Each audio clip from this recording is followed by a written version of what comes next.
Coming to you from the Spit Studios in Vancouver, British Columbia, Canada. This is the Spit Sports Show.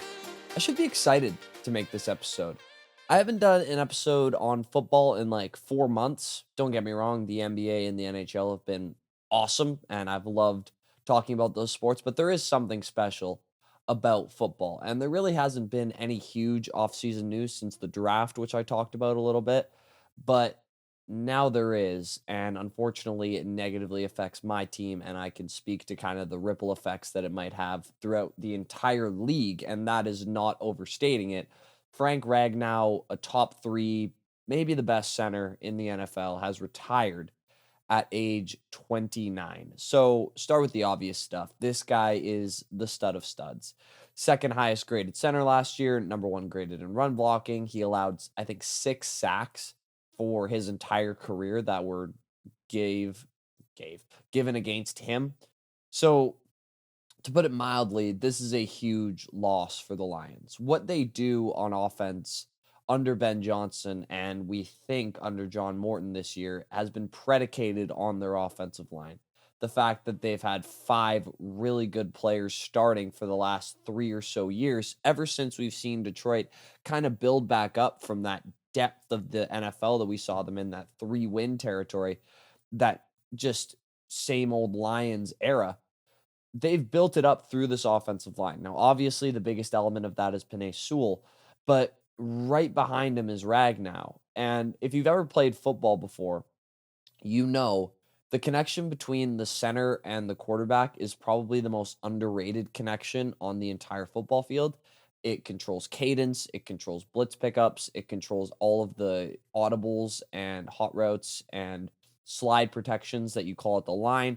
He touches the ball every single play. So this is bad for Detroit, flatly. They go from having arguably the best offensive line in the NFL, definitely top three, to at best a mid-tier offensive line, I would say, because the key thing about Detroit's offensive line was the two tackle spots and the center spot were sorted, which are probably unarguably the two most important spots. You got your center and your tackles set. Perfect. Now you don't. And having that happen while OTAs are going on, not before the draft, not before free agency, where you can really pick up personnel to try to fix that issue, this is a huge problem for the Lions. And I think this is, again, going to have ripple effects throughout the entire NFL. So they drafted Tate Ratledge in the second round. He's a 6'7" guard coming out of Georgia. And they've been giving him plenty of snaps at center. Now, this might sound dumb, but he might be a little too tall to play center because not only does the quarterback obviously have to see over the center every single play, but typically the best centers are quite short and stout. You think Jason Kelsey, he was only about 6'1", and I think Ragnow's about the same size, actually 6'1". I think Linderbaum, I think his name is on the Falcons. He's another really good center. I think he's only about 6'2". I don't see a 6'7" guy being your long-term answer at center. I definitely see him being a long-term solution at guard. But for this year, it's probably going to be Graham Glasgow who moves to center, which is a huge problem for me because I don't want Graham Glasgow starting on the offensive line, period.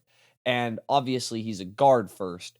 I don't want him starting at guard. I can't get over the sack that he allowed, the strip sack he allowed in the playoff game. The Lions were going to go up 17-3 against the Commanders and take control of the game. And he just gets beat instantly and Goff gets stripped and I just I can't get over it. And they drafted Miles Frazier in the 5th round as well. He doesn't look like he's going to be ready to be a starter at this point, to be honest. Obviously a 5th round pick is tough, but the issue that happens with this offensive line as well is that the tackle spot besides Sewell is filled by Taylor Decker at the moment, and he's not getting any better. Now, he's a solid player. He had a fine year last year, but again, he's kind of like the 15th best left tackle in the NFL, which isn't a bad thing. But when you don't have that anchor at center, it's going to be really tough. And we know how reliant Jared Goff is on protection.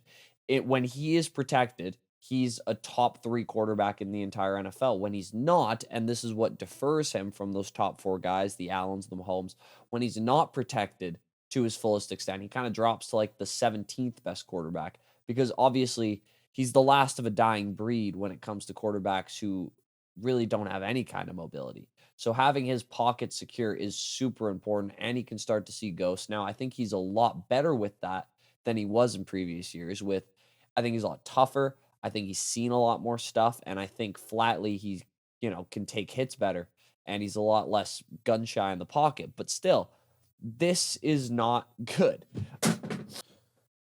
So, how does this affect the rest of the NFL? Well, considering the schedule that the Lions have this year and the fact that they obviously play a first place schedule and they play against a ton of great teams, this honestly might make some playoff teams turn into non-playoff teams and vice versa. Like I already thought that the Lions were going to regress this year in terms of the regular season, and I was fine with that.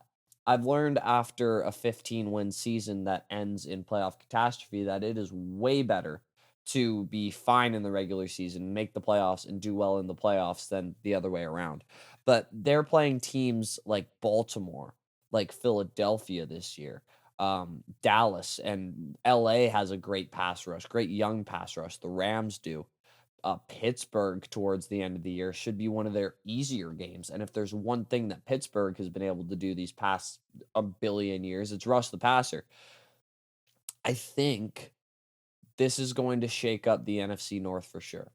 Now, I still think the Lions are going to win it because flatly, I think they have the best roster and the best team.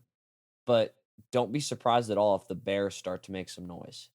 And with their offensive line pickups, they got that center from the Chief or the guard from the Chiefs, I think, Tooney, and a couple of other interior offensive linemen. They obviously drafted that tight end who should be really, really good.